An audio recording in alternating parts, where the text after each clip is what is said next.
Dans la paracha de Vayeler, qu'on lit toujours à cette période-là, où nous sommes jugés,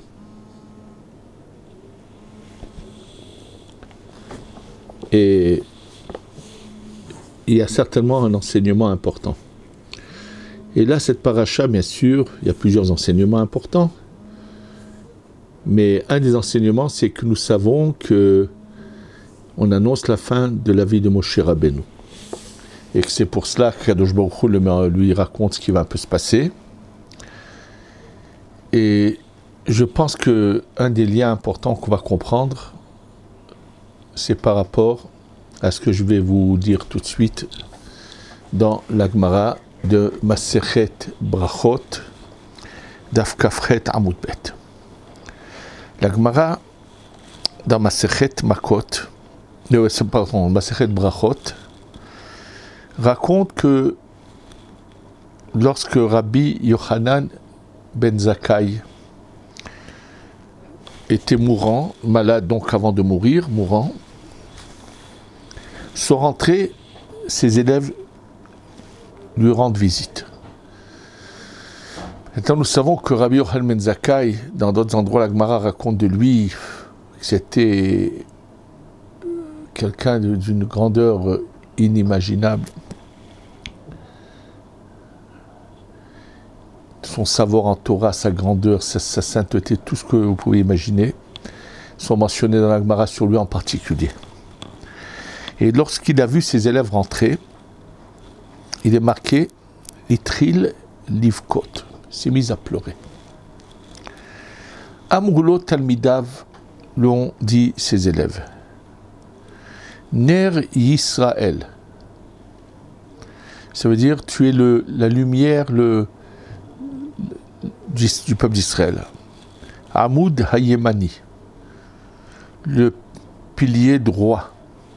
En fait, le pilier, ça veut dire c'est comme une bâtisse sur laquelle il y a des piliers. Et donc, ils l'ont appelé Amoud Hayemani, le pilier de droit.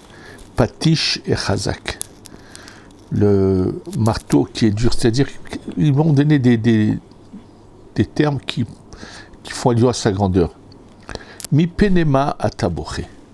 Comment se fait-il que tu pleures maintenant? Ils étaient étonnés parce qu'ils savaient que Rabbi Yochanan ben Zakkai, pour lui, s'il va bientôt quitter ce monde, c'est pour aller directement au Gan Eden. Donc ils ne comprenaient pas pourquoi pleure-t-il. Amar Lahem, il leur a dit, Ilou lifne melech basar vadam ayum olichinoti. Si c'était de ci, je devais aller devant un roi en chair et en os qu'on devait m'emmener. Shayom kan, que aujourd'hui il est en vie, ou machar bakever, mais demain il sera dans la tombe. Sheim koes alay, que s'il s'énerve contre moi, en kaaso kaasolam, c'est pas une colère éternelle, parce qu'il est limité, c'est un homme. Vimosreni, s'il m'arrête, il m'emprisonne. En isuro et solam, c'est pas l'emprisonnement à vie. Vimmiteni, même s'il me tue, en mitato mitatolam, c'est pas une mort éternelle, puisque la mort du corps n'est pas une mort éternelle, puisqu'après, l'âme va dans un corps semblable, spirituel. Ve'ani achol efaiso bedvarim, je peux, par les paroles, le changer. Ou le shahado bemamon, je peux lui donner de l'argent pour le faire changer d'attitude. Afal pichen, malgré tout, Aïtiboché, j'aurais quand même pleuré. Ve'achav shemolichin oti, et maintenant que nous m'emmenons, Lifne melech malcha melachim, qu'on m'emmène devant le Dieu Tout-Puissant. Shuhai vekayam le'olam ulol me'olamim, qui est vivant à tout jamais. Shim koes alay, que s'il s'énerve contre moi, kaaso kaasolam, c'est une colère éternelle. Et s'il m'emprisonne, c'est un emprisonnement éternel. Et s'il me détruit, c'est une mort éternelle. Et je ne peux pas faire quoi que ce soit, une fois qu'on quitte ce monde, c'est trop tard. Je ne peux pas lui donner d'argent, je ne peux pas lui parler, je ne peux rien dire. Et pas seulement cela, c'est que j'ai devant moi deux chemins. Ahat shel Gan Eden, un qui va m'emmener au meilleur endroit, au paradis céleste. Ve'ahat et un qui est celui de l'enfer.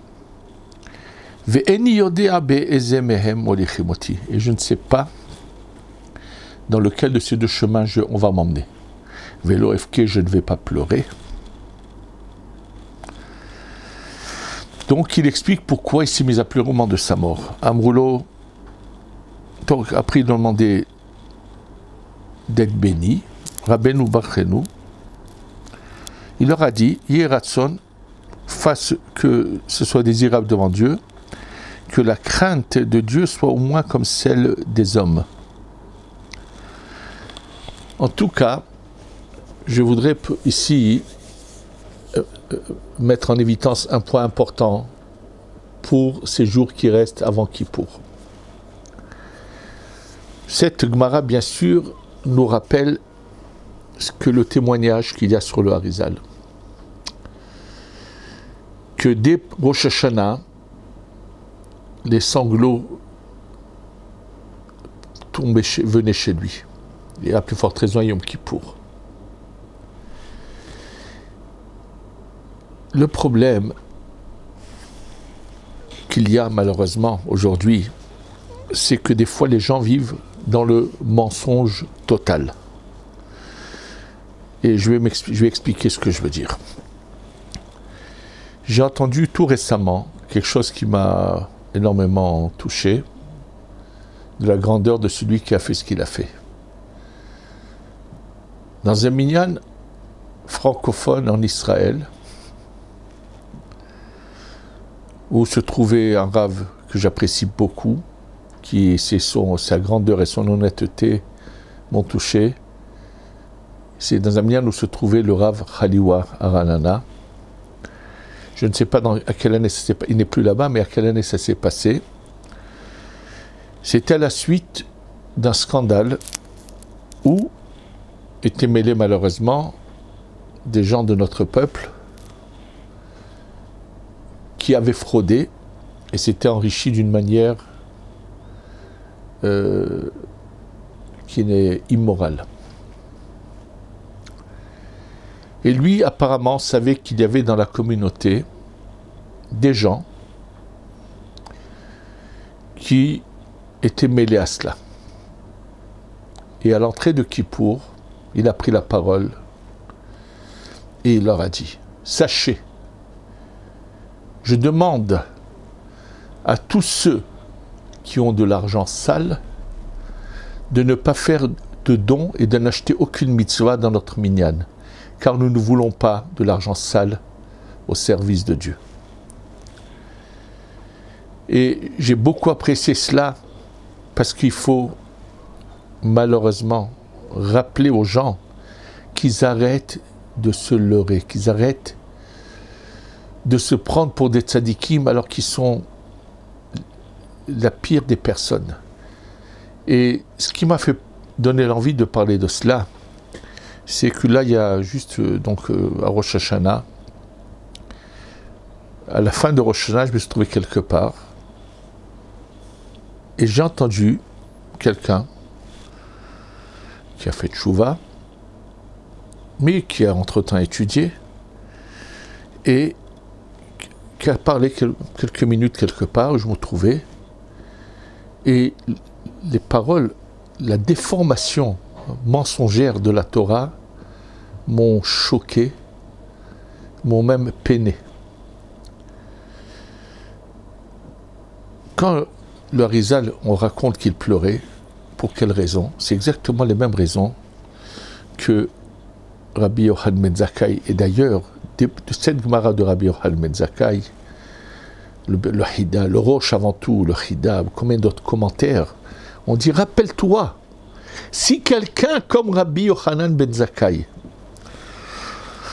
le jour de sa mort pleure parce qu'il a peur qu'on l'amène au Gehinam, à l'enfer, alors pense combien tu dois te remettre en question et penser que peut-être combien tu as commis des erreurs dans ta vie.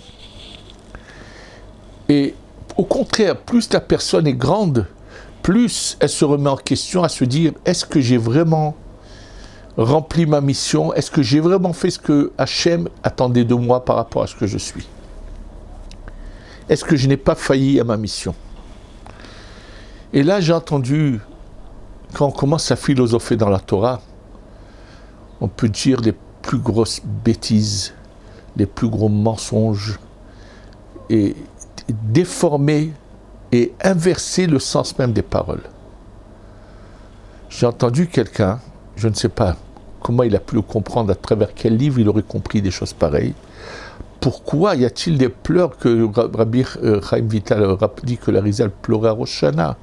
Tout simplement, c'était des pleurs d'émotion, de joie, comme quelqu'un qui emmène ses enfants au mariage, de la rencontre qu'il va avoir avec Dieu. Alors, qu'est-ce que cela veut dire?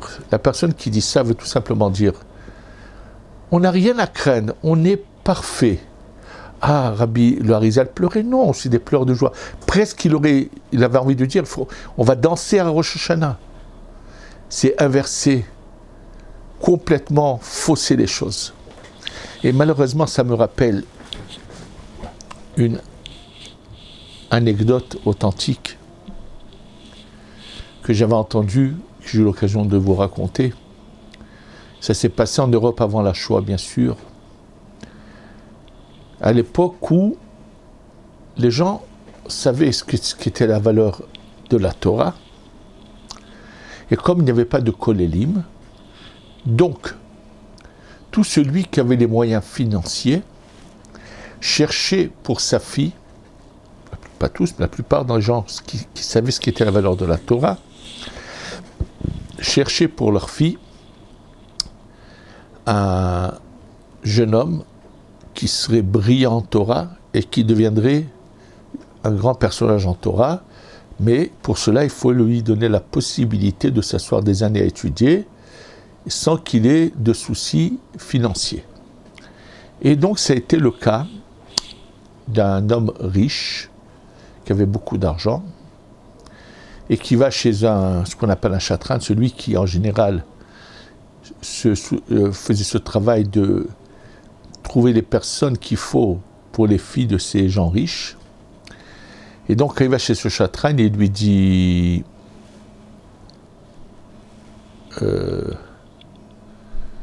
j'ai entendu parler d'un tel garçon dans tel yeshiva, on dit que c'est le plus brillant, qu'il est vraiment d'une intelligence, bref. Et si tu me l'obtiens, je te donne tant et tant d'argent. Alors, bien sûr, le chatran, qui avait déjà eu affaire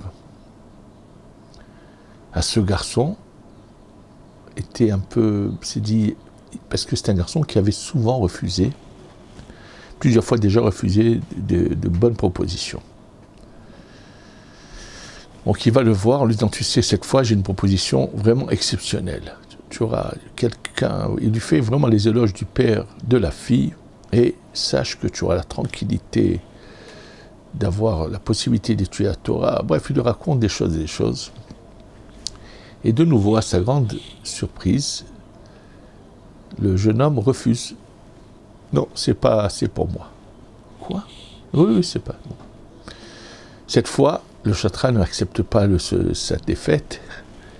Il va donc voir le Rosh Yeshiva. Il lui dit que Vodarav, Chessi est un élève très, très, très, très brillant, mais je crois qu'il a un peu trop d'orgueil. Il se prend pour plus que ce qu'il n'est, et voilà, et voilà, et voilà. Le Rosh Yeshiva qui entend tout cela lui dit, apparemment tu as raison.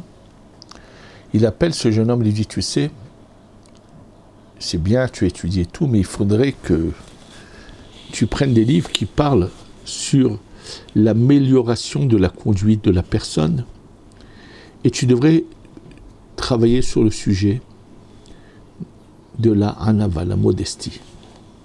Je vais te demander que pendant 1 mois, tu vas te consacrer. Voilà, il lui donne même des noms de livres à étudier, à approfondir pour acquérir ce qu'on appelle la anava, la modestie. Donc il lui dit au chatral, voilà, reviens dans un mois lui proposer la proposition. Je pense qu'il aura changé d'ici là. Un mois après, le chatral revient chez le jeune homme, écoute, je te rappelle la position que je t'ai posée il y a un mois, qui est vraiment bien, qu'est-ce que tu en penses? Ah, mais pas du tout, n'en est pas question. Ah. Il pensait entendre une réponse différente. Il va chez le Rosh Shiva, il lui dit, mais Kvod Harav, tu m'as dit qu'il changerait d'avis, mais au contraire, il a été plus que catégorique que non. Le Rosh Shiva appelle ce jeune homme et lui dit, dis-moi, pourquoi tu n'as pas voulu de cette proposition? Il dit, Kvod Harav, il y a un mois, avant que j'acquière la modestie, c'était pas pour moi. Maintenant que j'ai acquis la modestie, mais à plus forte raison que c'est pas pour moi. Ça fait rire, mais on va essayer de réfléchir et de comprendre que malheureusement, souvent, en chacun de nous, il y a quelque chose de caché comme ça. Ce genre d'attitude, nos sages l'appellent Hamor Nosé Sfarim. Un âne sur lequel sont empilés des livres. Alors souvent, il y a des gens, bien sûr, qui font les mitzvot, font leurs 3 prières, ont une attitude, vraiment font tout ce qu'il faut. Et pourtant, croyez-moi qu'ils sont à côté d'eux. Ils sont complètement à côté. Souvent, la personne a du mal à se remettre en question et à penser qu'elle agit mal. Et je l'ai vu chez des personnes qui ont commis des erreurs et qui ne sont pas capables, entre autres, celui dont je vous ai dit, qui a dit que pourquoi on pleure à Rosh Hashanah par émotion de joie de rencontrer Dieu. C'était tellement grossier et stupide, surtout que cette même personne a commis cette année des erreurs qui ne le concernent pas à lui seulement, mais qui ont provoqué des pleurs, des offenses chez d'autres personnes. Et pourtant, incapable de se remettre en question. Pourquoi? Parce que dans sa tête, mais non, moi je suis parfait, c'est Dieu qui a voulu que je fasse comme ça. C'est-à-dire que j'ai rien à me reprocher. Et malheureusement, c'est une forme d'orgueil qu'il y a chez beaucoup de personnes. Mais cet orgueil, un beau jour, est brisé. Quand une personne commence à approcher dans sa vieillesse, commence à sentir que ses forces l'abandonnent, commence à voir que tous les milliards ne pourront en rien rajouter même une seconde de vie à la personne, ni lui redonner la force qu'elle avait dans sa jeunesse, et ainsi de suite. Alors, c'est le moment où il y a une plus grande remise en question. Et en fait, c'est cet enseignement qui est mentionné dans la Gemara, que chez Hala Rabbi Yochanan ben Zakkai. Rabbi Yochanan ben Zakkai, toute sa vie, s'est remis en question, mais à plus forte raison au moment où il sait qu'il va quitter ce monde. Il fait un examen, il se sent loin de la perfection. Pourtant qu'il est un grand personnage, oui, mais lui a reçu une telle âme avec une telle puissance que ce n'est pas étonnant qu'il arrive où il est arrivé. Mais peut-être qu'on attendait plus que cela de lui. Et c'est cette analyse qu'on doit essayer d'avoir. C'est pour ça qu'il y a une mitzvah la veille de Kippour de se repentir avant de rentrer dans Kippour. Se repentir, c'est de savoir dire, avoir le courage de dire Chatati, Aviti, Pachati, j'ai fauté, j'ai mal agi. Il faut avoir ce courage. Il faut être capable de se remettre en question et de savoir reconnaître ses erreurs. Et personne ne doit penser le moindre instant qu'il est parfait. Personne ne peut penser qu'il est parfait. Et on ne peut pas, en une seconde, tout d'un coup, c'est une préparation. C'est pour cela que nous avons les Aseret Yemei Teshuvah. C'est 10 jours de repentir pour nous préparer à réfléchir, à vouloir penser, même sur les points sur lesquels on est persuadé qu'on avait raison. De se dire, je vais y réfléchir. Est-ce que réellement, finalement, j'ai bien agi ou pas? Et bien sûr, quand on a fait du mal à autrui, combien doit-on faire attention de réparer cela? Combien doit-on faire attention d'aller savoir baisser la tête et s'excuser? Des fois, une parole malheureuse, on a pu offenser quelqu'un, même s'il a mal agi. Ça veut dire qu'on a le droit de l'offenser, pour autant, pas du tout. C'est un travail. Et c'est pour cela que nous devons, pendant cette période, surtout ce Shabbat qui va être le Shabbat Teshuvah, commencer à se préparer pour que ce Kippour, il y ait un vrai nettoyage de notre Neshama. Quand on donne un vêtement au nettoyage, on veut que toutes les taches soient retirées. Mais si la tache, on ne la voit pas, on ne la reconnaît pas, on ne veut pas la voir, alors on ne va pas la nettoyer s'il n'y a pas de tache. Et elle existe pourtant. Dieu est là pour nous nettoyer, pour nous faire, pour nous astiquer, nous rendre neufs. Mais il faut pour cela qu'on sache, qu'on soit conscient qu'on a des tâches, qu'on a des choses qu'on doit nettoyer. Si on en est conscient, alors Dieu les nettoie. Celui qui ne pense pas qu'il a fait des erreurs, alors malheureusement, il ne sera pas nettoyé. Et ça, c'est un travail, et souvent malheureusement, ce qui empêche la personne de le voir, c'est l'orgueil, avant tout, et le manque de droiture vis-à-vis de soi. Souvent, ce manque de droiture, d'être objectif, est basé sur le fait de vouloir philosopher dans la Torah. C'est pas sans raison que l'élève de Rabbi Chaim Vital, donc Rabbi Chaim Vital qui est l'élève du Harizal, mais il avait un élève qui s'appelle Rabbi Meir Papirash, écrit dans son livre. Voilà, il est juste là, et je vais vous lire le passage. Ça s'est ouvert à la page directement. C'est un livre qui s'appelle Or Tzadikim, et il écrit Yarhik me'od Limud a philosophia mikol dalet amotav ki esh zara. Qu'il écarte énormément l'étude de la philosophie de ses 4 pas, ça veut dire de lui, car c'est un feu étranger.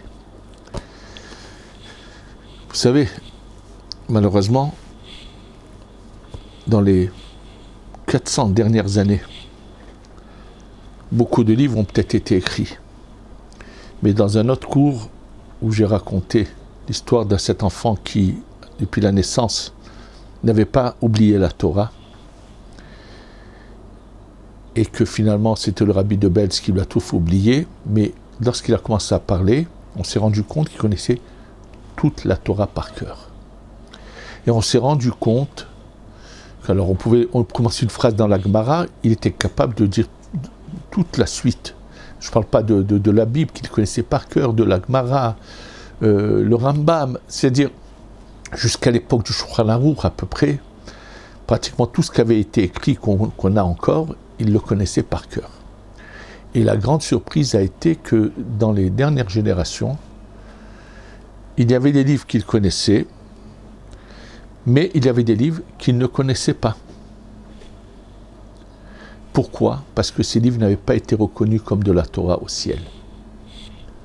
C'est pas sans raison que Rabbi Yaakov Abuchatzera, le grand-père de Baba Saleh, Zecher Tzadik Kadosh Vracha, n'a pas voulu de son vivant imprimer tout ce qu'il avait écrit.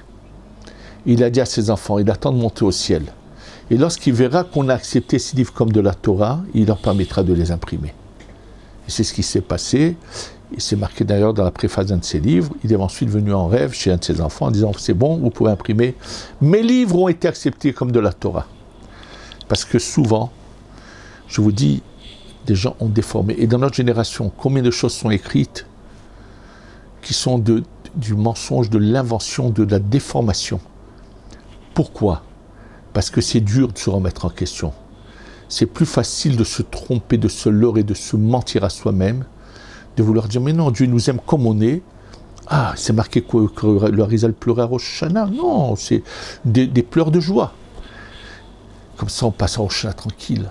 J'ai vu l'inverse. J'ai vu, il y a quelques minutes, avant de commencer mon cours, un de mes collègues venir me dire, je ne suis pas venu hier parce que j'étais malade.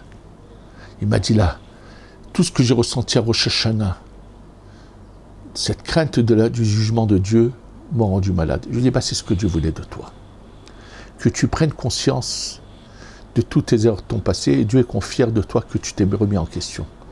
Et c'est ça que je voudrais que chacun de nous comprenne, qu'on soit capable de se remettre en question, de réfléchir, penser combien on est loin de la vérité, vouloir changer. Si on veut changer, alors Dieu nous nettoie et nous change.